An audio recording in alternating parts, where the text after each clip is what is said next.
Sindh text book 2013 का ये question है जी। और इस तरह से है कि हमारे पास जो डाटा अवेलेबल है, अगर हम इसको देखें तो ये एक हमारे पास अनग्रुप डाटा है। यानी इसमें हमने इस तरह से देखा कि स्टूडेंट नंबर जो है वो बताया गया, यानी जैसे रोल नंबर होता है इस तरह ये 6 स्टूडेंट्स थे और उनके ये मार्क्स हैं जी। मैथ्स का टेस्ट हुआ था और इस तरह से लिखे गए हैं।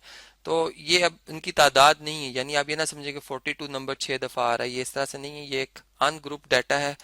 यहाँ पर हम इसे लिख लेते हैं ताकि हमें याद रहे, ठीक है। और साथ ही फिर यहाँ पर हम ये देखते हैं कि जी हमारे पास जैसे कि 6 स्टूडेंट्स के हवाले से बात की गई है, इसको हम रीड करते हैं स्टेटमेंट को। तो इसमें हमने फाइंड क्या करना है जी, हमने इसमें वेरिएंस फाइंड करना है और स्टैंडर्ड डेविएशन फाइंड करना है। और जबकि जो मेथड यूज करेंगे हम शॉर्टकट मेथड यूज करेंगे। अब हम देखते हैं जी कि स्टैंडर्ड डेविएशन होता क्या है। यानी अगर हम डेविएशन के इसकी यानी वर्डिंग पे जाएं तो हमारे पास ये पता लगता है कि जैसे रेंज है यानी फैलाव। हम ये जानते हैं कि रेंज होती है वो बेसिकली मैक्सिमम ऑब्जर्वेशन में से मिनिमम ऑब्जर्वेशन को निकालने से मिलती है। यानी इस हम ये कह सकते हैं कि डाटा की वैल्यूज कितनी इनमें कितना फैलाव है, ठीक है। कम से कम कितनी, ज्यादा से ज्यादा कितनी, और फिर तमाम वैल्यूज उसके अंदर आती हैं। ये डेविएशन हो गई। और फिर हम ये कहते हैं कि जब हमारे पास स्टैंडर्ड डेविएशन लेना हो तो कैसे लेंगे। हम स्टैंडर्ड जो है वो सिलेक्ट करते हैं। हम स्टैंडर्ड सिलेक्ट करते हैं जो अरिथमेटिक मीन होता है इससे, ठीक है, जो कि यानी एवरेज को, यानी सिंपल वर्ड्स में अगर मैं कहूँ एवरेज, जो कि हमारे पास डिफरेंट वे से निकाली जा सकती है। यानी मीडियन है, इसमें मॉड है, ठीक है।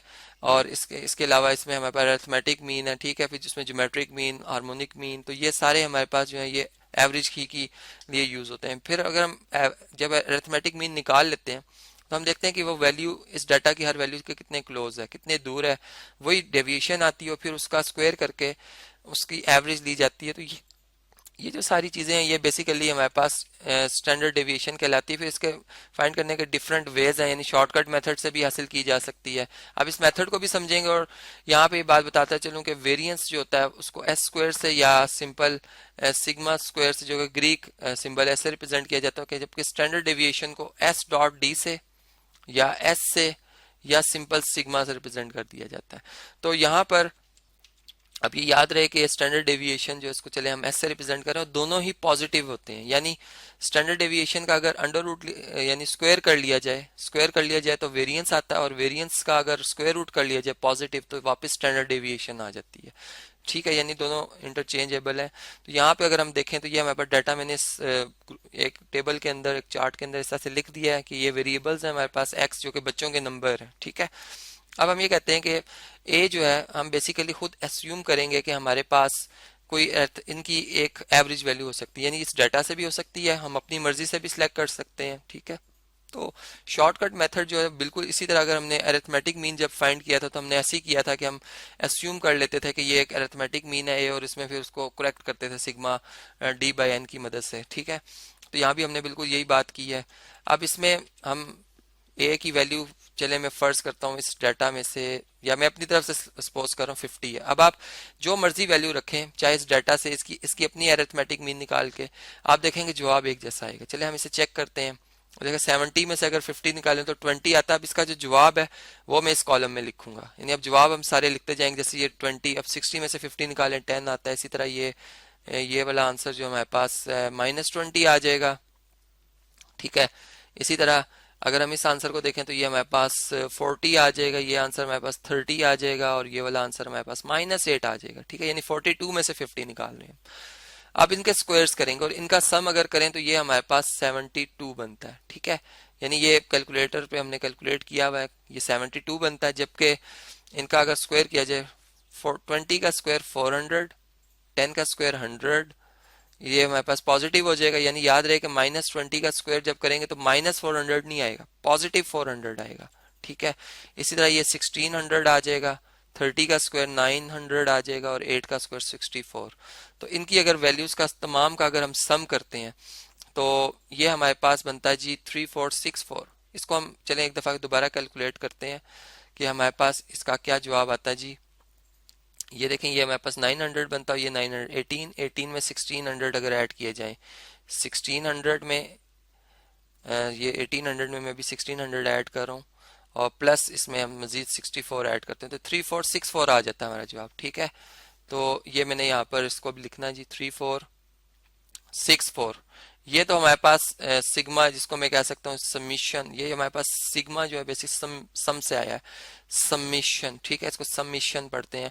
ये कितना है जी, डी स्क्वायर करें, डेविएशंस का स्क्वायर का सम, जबकि ये सिंपल डेविएशन जो फैलाव था, यानी जो एवरेज का हर वैल्यू से फर्क आ रहा था, ये हमारे पास सिग्मा डी आ गई है वैल्यू, ठीक है।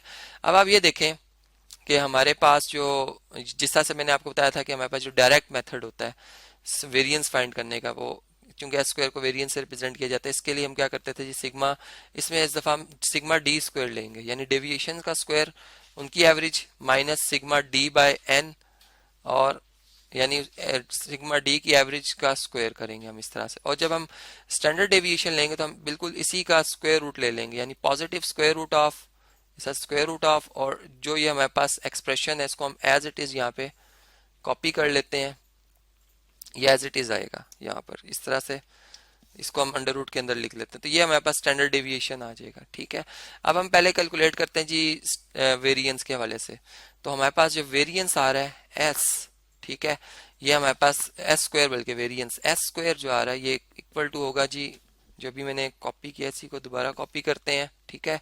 आप देखें इस वैल्यू में, यानी इस फार्मूला में अगर ये वैल्यूज को सब्स्टिट्यूट किया जाए, जिसमें कि एन अगर हम देखें तो बच्चों की तादाद है 6, ठीक है, बच्चों की तादाद कितनी थी जी, 6 थी, ये मैंने यहाँ पे एंटर कर दी है। और अब इसको हम इधर भी लिख लेते हैं इस तरह से जी, यहाँ पे अब देखें एस स्क्वायर जो है ये इक्वल टू आ जाएगा सिग्मा डी स्क्वायर, किसके इक्वल है जी, 3464, ठीक है, और इसको हमने 6 पर डिवाइड करना है, जबकि सिग्मा डी जो है हमारे पास 72 है, और इसको हमने 6 पर डिवाइड करना है और इसका स्क्वायर लेना है। तो यहाँ पे मैं ये वैल्यूज लिख रहा हूँ जी, एस स्क्वायर जो हमारे पास आ रहा है, इसका आंसर जो आएगा 3464 का अगर 6 पर डिवाइड किया जाए तो ये इसका आंसर देख लेते हैं जी, यहाँ पर हम इसको चलें 6 पर डिवाइड करें तो क्या जवाब आता है जी, 577.33, 577.3333, ठीक है। इसको माइनस करना है हम, देखिए यहाँ पर 6 के टेबल से हम इसको कैंसिल करते हैं, 6 1 आर 6, और यानी 6 को अगर 12 से मल्टीप्लाई करें तो 72, और 12 का स्क्वायर अगर करें तो हमारे पास 144 आता है। और फिर अगर इन दोनों वैल्यूज का डिफरेंस लिया जाए, यानी यहाँ पर माइनस कर लेते हैं जी इसमें से हम 144 को, तो ये हमारे 433.333 आ जाएगा जवाब, ठीक है। तो ये हमारे पास ये आया जी वेरिएंस, ठीक है। इसको मैं यहाँ पे इस तरह से ब्लॉक में लिख लेता हूँ। अब अगर हम इसी का, चूंकि ये देख सकते हैं आप एक पॉजिटिव वैल्यू है, इसका अगर हम अब स्क्वायर रूट ले लेते हैं यहाँ पे, स्क्वायर यानी हम लिखेंगे G square root on both side, तो एस जो है वो स्क्वायर रूट ऑफ ये जो हमारे पास आंसर आया है इसको हम यहाँ पे दर्ज करेंगे 433.33, ठीक है। और अगर इसके यूनिट्स भी यहाँ पे चले हम लिख लेते हैं कि ये चूंकि वेरिएंस है स्क्वायर, अब बच्चों के नंबर थे मार्क्स के हवाले से हम लिखेंगे, यानी अगर ये वेट होता बच्चों का तो हम स्क्वायर्स, अगर वेट केजी में है तो स्क्वायर्स केजी आ जाता, ठीक है। और यहाँ पर अब हमारा सिंपल वही यूनिट आएगा जो कि डाटा का है, यानी मार्क्स है तो मार्क्स में आएगा, स्क्वायर नहीं करेंगे हम। तो इसका भी स्क्वायर रूट लेते हैं जी, देखते हैं क्या जवाब आता है। 20 पॉइंट, इसको मैं राउंड ऑफ कर रहा हूँ, 8 और 1 के बाद 6 है, यानी 82 हो जाएगा, तो 20.82, 20.82 ये मार्क्स आ गए। अब देखें जो हमारे पास स्टैंडर्ड डेविएशन होता है वो बेसिकली हमें ये बताता है कि वेरिएशन कितनी है डाटा में, यानी डाटा की वैल्यू, चूंकि एवरेज से उसका फर्क लिया जाता है तो एवरेज से वैल्यूज कितनी दूर दूर है। अब जितना स्टैंडर्ड डेविएशन जो है वो ज्यादा होता है उतनी वेरिएबिलिटी ज्यादा होती है, और जो कंसिस्टेंसी होती है, यानी मैं कह सकता हूँ कि जो एक रुझान होता है कि सारी वैल्यूज एक जैसी आ रही हैं, वो उसमें कम होता है, ठीक है। और जिसमें कि स्टैंडर्ड डेविएशन की वैल्यू जो है वो कम होती है, इसका मतलब है कि वेरिएबिलिटी जो है वो कम है, और कंसिस्टेंसी जो होगी फिर ऑटोमेटिकली ज्यादा हो जाएगी, यानी वैल्यू सारी एक जैसी आएंगी, यानी अगर 70 है तो शायद 71 हो दूसरी वैल्यू, फिर इस तरह उसके करीब करीब यानी सारी वैल्यूज आएंगी। तो यह था जी हमारे पास स्टैंडर्ड डेविएशन वेरिएंस को फाइंड करने का तरीका, और इसी में हमने इसके कॉन्सेप्ट को भी समझा और देखा कि कैसे एक अनग्रुप डाटा के लिए हम इसे कैलकुलेट कर सकते हैं।